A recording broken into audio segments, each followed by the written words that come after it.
Simplifying fraction. Bakit ba tayo nagsisimplify?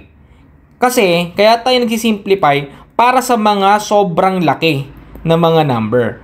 Kasi pag sobrang big ng number, like mga hundreds, di ba? Yung 500, 1,000, di ba? Sobrang hirap na nun. I-manual, di ba? Matatagalan, di ba? Depende na lang kung may calculator. Di ba? Kaso, sa school, madalas manual talaga. So, ang ating solusyon, isi-simplify natin. So, paano ba tayo mag-simplify? Simple lang. Yung numerator and denominator, parehas natin i-divide sa GCF. GCF. Greatest common factor. Example tayo. 18 over 24. Diba? Paano ba natin isi-simplify yan? So, ganito gagawin natin. Yung 18, diba 18? Hahanapin muna natin yung kanyang multiple. Ano ba yung multiple niyan? Diba? 9 times 2. Tama? Yung 9, pwede pa bang ipalitin? Pwede, diba? Ang factor niyan is 3 times 3. So, ibig sabihin, ito yan. Ito yung pinaka multiple ng 18. That is 3 times 3 times 2. Diba? So, sige, hayaan mo natin. Dito naman tayo sa 24. 24.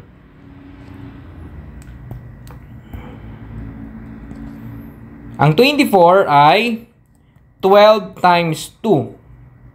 Yung 12 naman, pwedeng maging 6 times 2. Tapos yung 6 naman, pwedeng maging 3 times 2. So, ang factor ng 24 ay ito. Ayan. So, equal siya sa 3 times 2 times 2 times 2. So, ilan to yan? 3. So, ang mangyayari, ilalatag natin ngayon to. Ito, ilalatag natin tong lahat ng to at saka to para makita natin kung alin yung greatest common factor niya. So, ganito. Yung 18 and 24. Sa 18, ang factor niya is 3 times 2 times 3. Diba?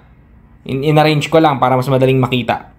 Yung 24 naman, 3 times 2 times 2 times 2. In-arrange ko lang to kasi kanina dito, 3 times 3 times 2. So, in-arrange ko lang siya para mas makita natin yung pattern. So, makikita natin na ang pattern, ito yung magkamuka. Ayan o, magkamuka sila, di ba?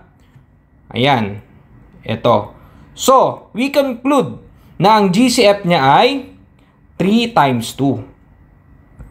Ito. 3 times 2. That is 6. So, ang GCF natin ay 6. Ito yung GCF natin. So, paano gagawin natin sa GCF na yan? Di ba may 18 over 24 tayo kanina? I-divide natin ang numerator and denominator sa 6 over 6. Di ba?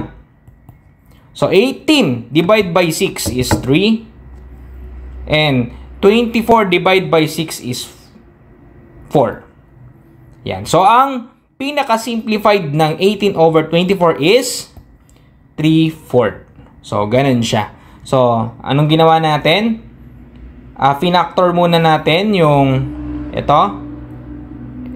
Pinactor muna natin tong numerator and denominator.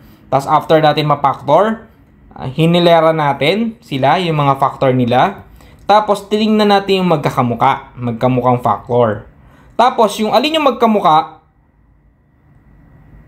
yung isang diretso nun, yung isang multiplication nun, yun yung magiging GCF niya. Tulad nito, 3 times 2 yung magkamuka niya, meaning 3 times 2 yung kanyang GCF, which is 6.